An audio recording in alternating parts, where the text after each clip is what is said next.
Hey there, it's Monday, one of my favorite days here at Paper Tray Inc. This is Betsy Veldman coming to you today with the next installment of Make It Monday.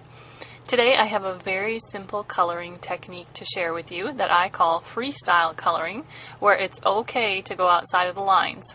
It's very easy, anyone can do it, I promise. If you're like me, Copic markers scare you just a little bit. Coloring detailed images and shading and that sort of thing is definitely not my strong point, but I like to find other ways to incorporate my Copics into my projects.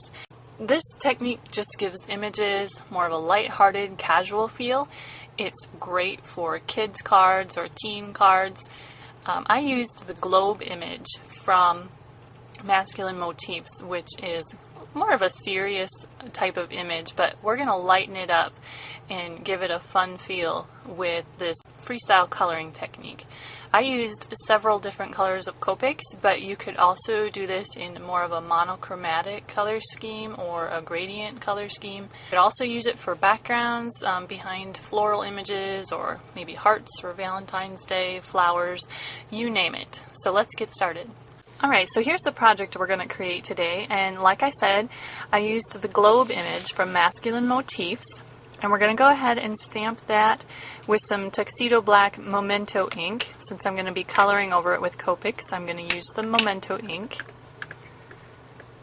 I'm going to be stamping that onto a block of Stamper Select white cardstock.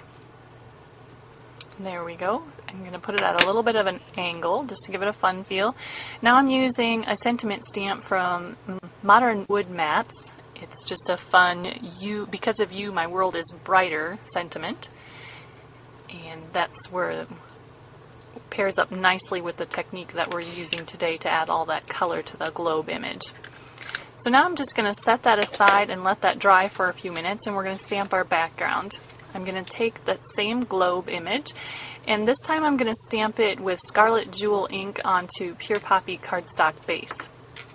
This is one of my favorite color combinations for stamping tone-on-tone backgrounds. I love the way the Scarlet Jewel ink looks on the Pure Poppy cardstock. It's a very rich looking color combination. So I'm going to stamp my globe images onto the top portion of this card base. There we go. I'll probably add one more down here over in the corner. And then we're going to go ahead and finish it off with a little bit of text background stamp from Background Basics Newsprint. I'm going to stamp this a couple times, again using the Scarlet Jewel ink, just a couple times across the bottom of the card base.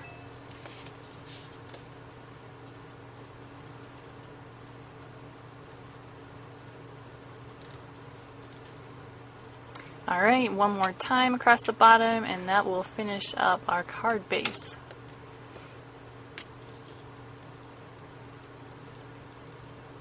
Get that lined up. Alright, there we go. Now we're going to set our card base aside, and we're going to go back to the stamped images that we did with our globe and our black ink. Now I'm going to take a bunch of different color Copics, kind of a rainbow assortment. And I'm going to do them in rainbow order. I'm going to start with red and go down to orange, yellow, green, and blue. And I'm going to start in the upper right hand corner and just use wide brush strokes. Start with my red, now I'm going to continue on with my orange, and I'm going to overlap where I left off with my red just a little bit so they blend together. Move on to my yellow, just repeating the same technique, picking up where I left off, onto the green, and then I'm going to finish off with the blue, and like I said, just overlapping those colors a little bit so they can blend together. And that's all there is to it. Just a fun splash of color to the background of that globe image. I'm going to go ahead and round the corners of this cardstock piece.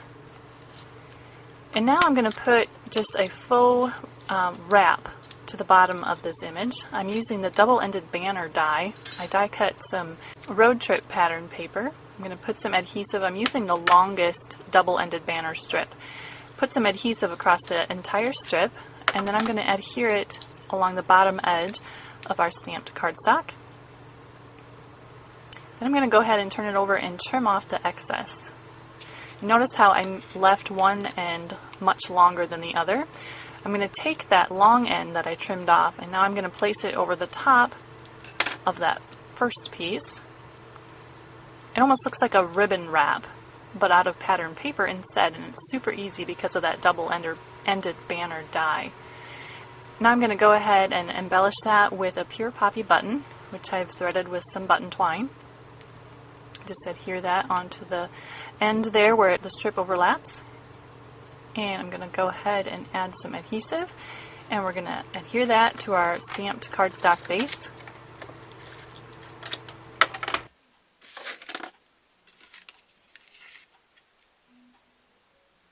Center it, leave a little border at the top, smooth it down, and that's all there is to it. I will add a little bit of stitching later and our card will be finished. Well, that's all there is to today's technique. It's very simple, very easy, just something fun to add to your bag of stamping tricks. It's kind of fun to let loose and go outside of the lines every once in a while. Thanks for joining me. This has been Betsy Veldman for Paper Tray Ink.